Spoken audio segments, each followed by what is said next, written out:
Perkenalkan, nama saya Redo Lucido Saragi dengan NPM 22510039. Di sini saya akan menjelaskan penerapan machine learning dalam meningkatkan produktivitas industri manufaktur.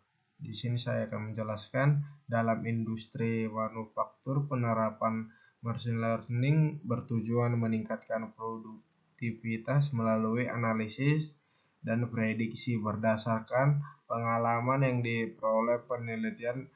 Ini mengajukan algoritma yang menjadi faktor sukses dalam penerapan machine learning meningkatkan produktivitas manufaktur.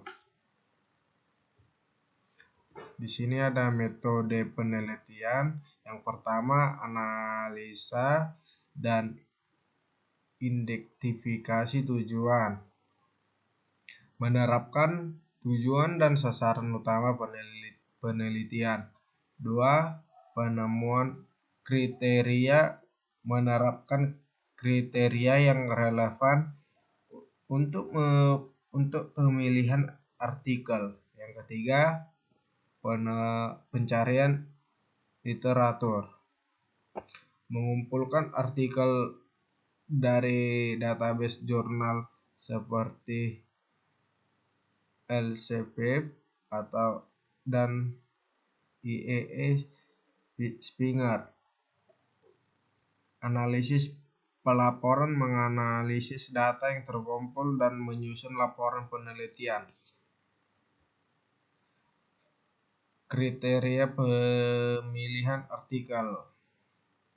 Kriteria inklusi publikasi artikel tahun 2015 sampai 2020, yaitu jurnal akademis, artikel studi kasus, industri manufaktur. Di sini ada juga kriteria eksklusif, publikasi artikel sebelum tahun 2015. Yang kedua, buku pencarian online. Yang ketiga, artikel tinjauan literatur.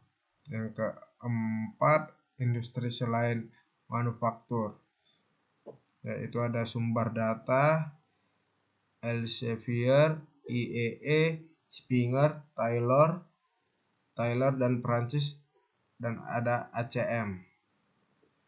Untuk menjaga penelitian tetap terkini dan spesifik, artikel yang dikumpulkan diseleksi berdasarkan kriteria yang telah ditentukan. Kriteria inklusi dan eksklusi ini memastikan bahwa penelitian berfokus pada penerapan machine learning di industri manufaktur dalam periode 5 tahun terakhir.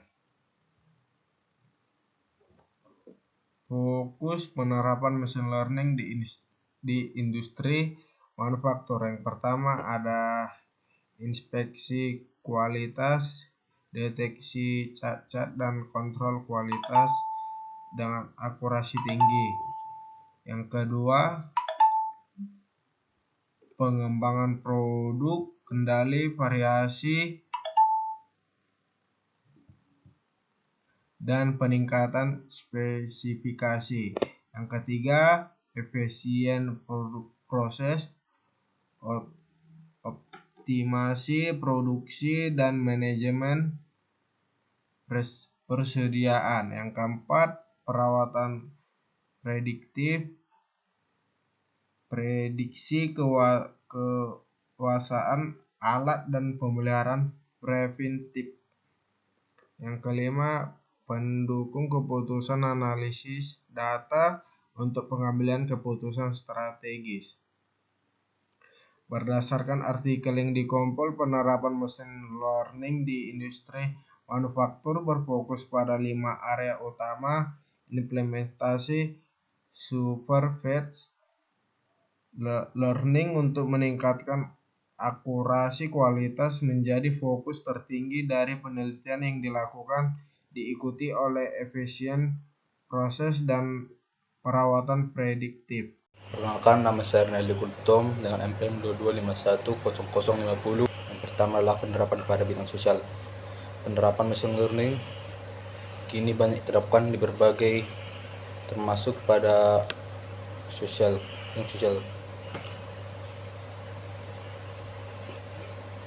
yang berguna dalam memahami perilaku manusia, kebijakan publik, hingga isu-isu sosial yang kompleks. Berikut beberapa contoh penerapannya. Yang pertama adalah analisis sentimen sosial media. Machine learning digunakan untuk menganalisis opini publik terhadap isu-isu politik atau layanan publik dengan menganalisis unggahan di media sosial. Contohnya, mengetahui persepsi masyarakat terhadap kebijakan pemerintah. Yang kedua adalah prediksi dan deteksi kemiskinan. Model pembelajaran mesin bisa digunakan untuk mengidentifikasi daerah atau individu yang rentan terhadap kemiskinan terhadap data seperti pengeluaran rumah tangga, lokasi geografis, dan akses ke layanan dasar. Contohnya lah menggunakan citra satelit dan data komisi listrik untuk memetakan nilai kemiskinan. Yang ketiga, pemodelan perilaku sosial. Machine learning dapat membantu pemodelan perilaku sosial seperti pola imigrasi, mobilitas masyarakat, atau interaksi antar kelompok sosial. Contohnya lah menganalisis data transportasi publik untuk mengetahui pola pergerakan penduduk kota. Yang keempat, keadilan sosial dan prediksi kriminalitas. Algoritma dapat membantu dalam sistem peradilan pidana, misalnya dalam prediksi risiko, residivisme, dan pengeluaran kejahatan. Yang kelima, pemantauan dan intervensi sosial. Lembaga swadaya masyarakat atau pemerintahan bisa menggunakan pembelajaran mesin untuk mengidentifikasi individu atau kelompok yang membutuhkan intervensi. Contohnya lah menemukan anak-anak yang berisiko putus sekolah berdasarkan data sekolah dan kondisi keluarga.